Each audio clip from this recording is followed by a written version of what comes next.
Hello बच्चों, मैं PN Srivastava फिर वही यूट्यूब चैनल पे आपका हार्दिक स्वागत और अभिनंदन करते हैं। आज का लेक्चर मेरा जो है लाइट पे है 10th क्लास के लिए। लास्ट वीडियो मैंने बनाई थी वो प्लेन मिरर के ऊपर बनाई थी। प्लेन मिरर जाइए हमारे चैनल पे सर्च कीजिए plane mirror light by PN sir, search कीजिए, उसे देखिए। उसके आगे हम लोग प्रोसीड कर रहे हैं। देखिए कैसे प्रोसीड कर रहे हैं उसके आगे। आज हम पढ़ेंगे स्फेरिकल मिरर। आज पढ़ेंगे स्फेरिकल मिरर, गोलीय दर्पण। क्या पढ़ेंगे हम लोग?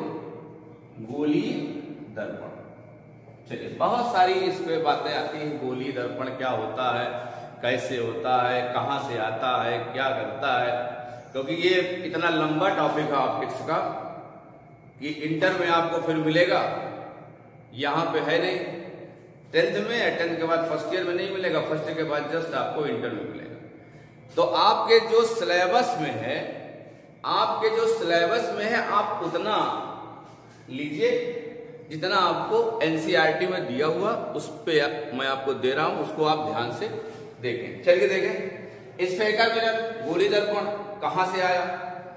स्फेयर आप जानते हैं, स्फेयर माने गोला, गोला यानी स्फेयर माने गोला। एक ग्लास का हालो स्फेयर लिया, ग्लास का एक हालो स्फेयर लिया और उनका एक आपर्चर मैंने कट कर दिया। उनका आपर्चर मैंने द्वारा आपर्चर मैंने उसको कट कर दिया। कट करने के बाद एक को हम साइनी सरफेस बनाते हैं, और एक को ओपीक्यू बना लेते हैं, मीडियम टाइप। कैसे? तो ध्यान दीजिए। सपोज है कि मैंने कट किया, कट करने के बाद ये शेप आ गया, ये शेप के बाद हम लोग इसको पॉलिश कर देते हैं। पॉलिश करने के बाद अंदर वाले को हम साइनी सरफेस बना लेते हैं, ये, और एक दिखा रहे हैं हम इसको इनसाइड पॉलिश कर देते हैं। तो एनसीईआरटी 10th क्लास के लिए मिरर का पहचानना बहुत आवश्यक है। ये 12 में मिलेगा आपको, यही मैं आपको बता रहा हूं। इसको पहचानना बहुत आवश्यक है, इसकी पहचान जरूरी है। तो कैसे हम लोग इसे पहचानेंगे? ये है कॉनकेव, ये है कॉन्वेक्स। यानी हिंदी में अगर बात करें तो इसे हमें अवतल बोलते हैं और इसे क्या बोलते हैं? उत्तल। और चूंकि ये मिरर बनाया गया तो आगे लगा देते हैं दर्पण। मिरर माने दर्पण, मिरर मींस दर्पण। अब हम इसको अवतल दर्पण, इसको उत्तल दर्पण क्यों कहते हैं? पहचानने की बात मैं बता रहा हूं कि अगर जिसका रिफ्लेक्टिंग सरफेस, ध्यान से सुनिएगा, जिसका रिफ्लेक्टिंग सरफेस केव की तरह हो, केव माने गुफा, जिसका रिफ्लेक्टिंग सरफेस केव की तरह हो, यानी गुफे की तरह हो, साइनी सरफेस इसका गुफे की तरह हो, उसे हम लोग क्या बोलेंगे? Concave mirror. समझ नहीं बेटा? चलिए, तो अब देखिए गुफा, ये देखिए आपको ये गुफे की तरह लग रही होगी। ये जो हमारा रिफ्लेक्टिंग सरफेस है वो क्या है? गुफे की तरह है। यानी दूसरी बात भी जान ले, जिसका उभरा हुआ पृष्ठ, जिसका उभरा हुआ पृष्ठ क्या हो? उभरा हुआ पृष्ठ पॉलिश्ड हो। दूसरी बात समझे, हिंदी मीडियम वाले बच्चे समझ ले, जिसका उभरा हुआ क्या हो? पृष्ठ क्या हो? पॉलिश्ड हो, उसे हम लोग क्या बोलेंगे? अवतल दर्पण के नाम से, अवतल दर्पण। और इसमें देखिए, जिसका उभरा हुआ तल या उभरा हुआ पृष्ठ वो आपका रिफ्लेक्टिंग सरफेस हो, परावर्तक तल हो, उसे हम लोग क्या बोलेंगे? कॉन्वेक्स मिरर या अवतल दर्पण। चलिए इसकी कुछ बातें हैं उस पर हम लोग डिस्कस कर लेते हैं।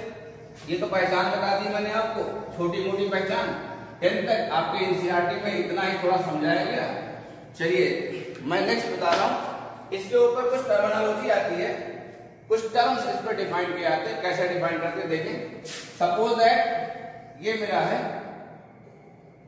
आउटर सरफेस में मैंने पॉलिश कर दी और जो रिफ्लेक्टिंग सरफेस हुआ, शाइनी सरफेस हुआ, वो केव हुआ यानी गुफा हुआ। तो इस ऑपरेचर के मिड पॉइंट को, इस ऑपरेचर के मिड पॉइंट को हम लोग पोल कहते हैं। क्या कहते हैं? पोल यानी ध्रुव कहते हैं। ठीक है, ध्यान दीजिएगा। इस ऑपरेचर मतलब इस द्वारक जो हमने काट के लाए हैं एक स्फीयर से, उसको हमका मिड पॉइंट क्या कहलाता है? पोल कहलाता है। ध्यान दीजिएगा। और इस पोल से एक लाइन ड्रा कर दे, इस पोल से एक लाइन ड्रा कर दे तो इसे हम लोग बोलते हैं, क्या बोलते हैं? इस जो लाइन ड्रा करते हैं इसे हम लोग बोलते हैं प्रिंसिपल एक्सिस। क्या बोलते हैं? प्रिंसिपल एक्सिस बोलते हैं, जो मेन। और उसके बाद देखिए हम इसको एक सर्किल से लाए थे, सर्किल से क्या ऑपरेशन लाए थे तो सर्किल पे कहीं सेंटर रहा होगा, सर्किल पे कहीं सेंटर रहा होगा।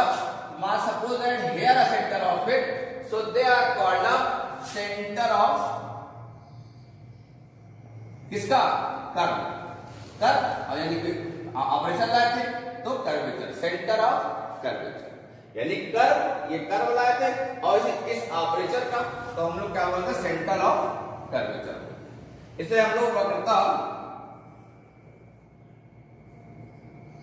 केंद्र बोलते हैं, सेंटर ऑफ कर्वेचर क्या बोलते हैं? वक्रता केंद्र के नाम से जानते हैं। चलिए इस सेंटर ऑफ कर्वेचर को हम सी से डिनोट कर देते हैं, सेंटर ऑफ कर्वेचर को हम लोग सी से डिनोट कर देते हैं। अब देखें सेंटर ऑफ कर्वेचर और पोल के मिड पॉइंट को हम लोग फोकल बोलते हैं, फोकल पॉइंट क्या बोलते हैं? फोकस, फोकल पॉइंट ये हो गई, ये ध्यान दीजिए। उसके बाद हम लोग बोलते हैं फोकल लेंथ। क्या बोलते हैं? फोकल लेंथ, फोकस दूरी। इसको हिंदी मीडियम में हम बच्चे क्या पढ़ते हैं? फोकस दूरी। ये क्या होती है?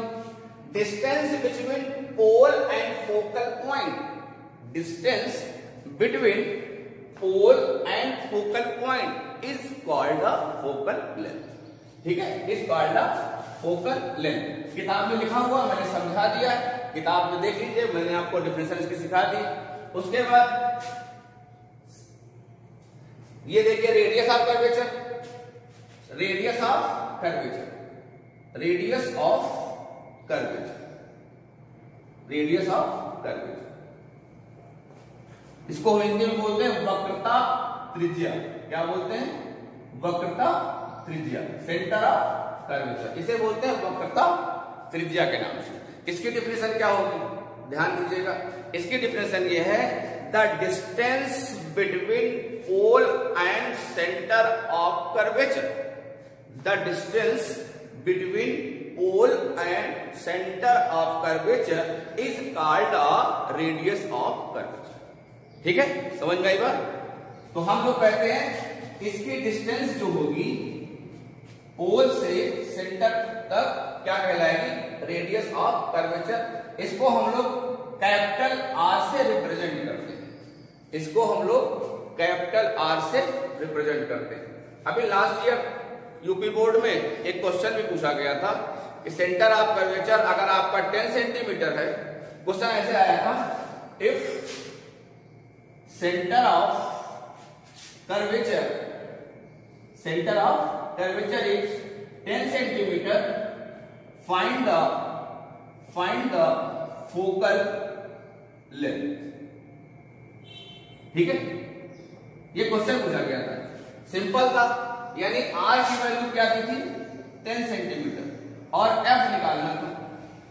आर की वैल्यू दी थी 10 सेंटीमीटर और एफ निकालना था। आज मैं आपको एक रिलेशन बता दे रहा हूं, ये इंटर सब में काम करेगा बेटा।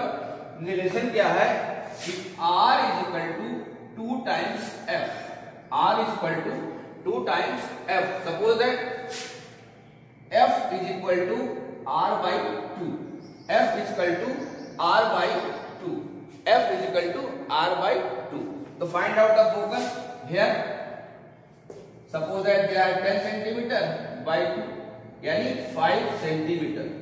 अब यहां प्रॉब्लम ये आई, हमने फोकल लेंथ तो निकाल दी, फोकल लेंथ मैंने निकाल दी 5 सेंटीमीटर। अब उस ऑप्शन में ये था +5 सेंटीमीटर, -5 सेंटीमीटर, यहां पे प्रॉब्लम्स क्रिएट हो गई। तो ध्यान रखें, थोड़ा सा याद करने की बात है, अगर आपका कॉनकेव मिरर होगा, क्वेश्चन में यदि आपको कॉनकेव मिरर के बारे में पूछा जाएगा तो उसकी फोकल लेंथ ऑलवेज पॉजिटिव होती है। समझ में आई बात?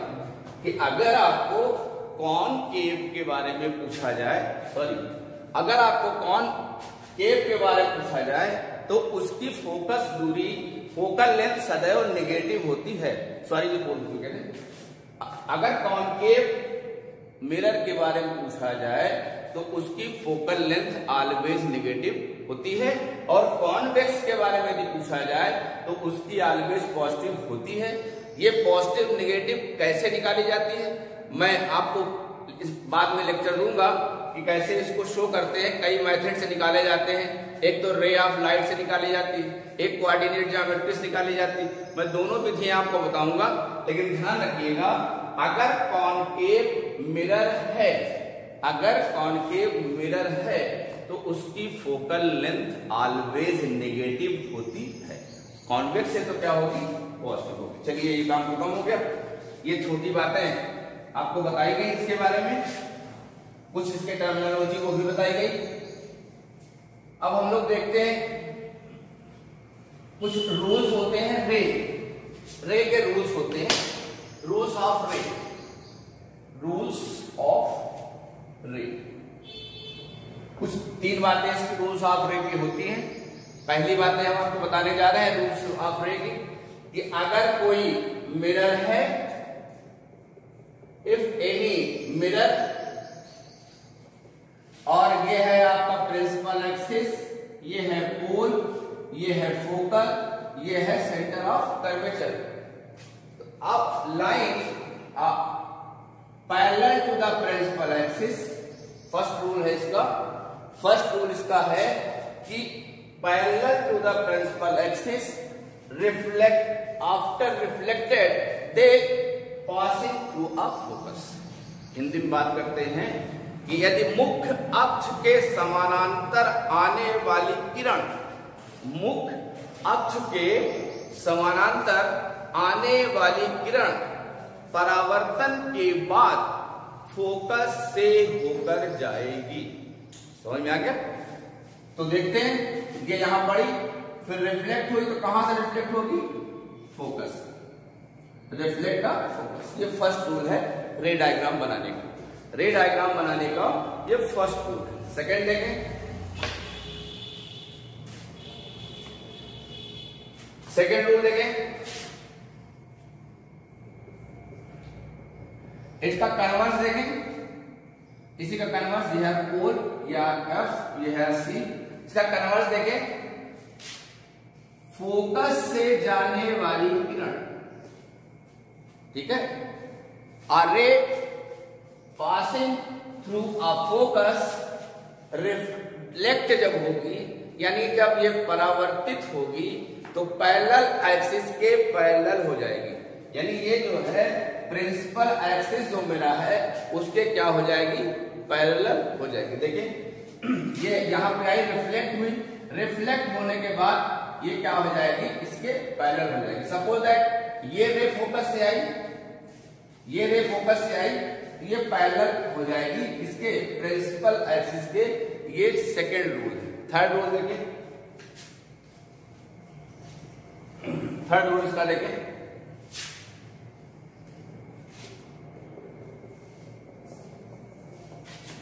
ये प्रिंसिपल, पोल, फोकस और सेंटर ऑफ कर्वेचर। ये बताया गया है कि अगर कोई रे सेंटर ऑफ कर्वेचर से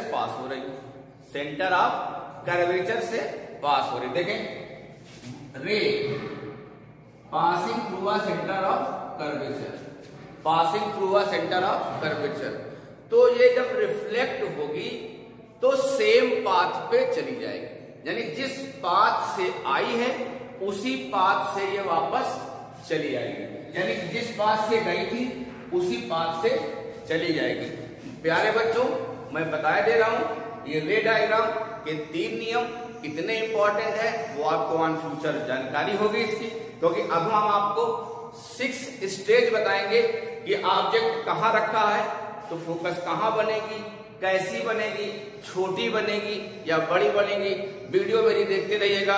नेक्स्ट वीडियो में मिलते हैं। 6 स्टेज ऑब्जेक्ट को कहां प्लेस करते हैं और कहां पे इसका इमेज बनता है, कैसा बनता है, तो वीडियो देखिए। धन्यवाद।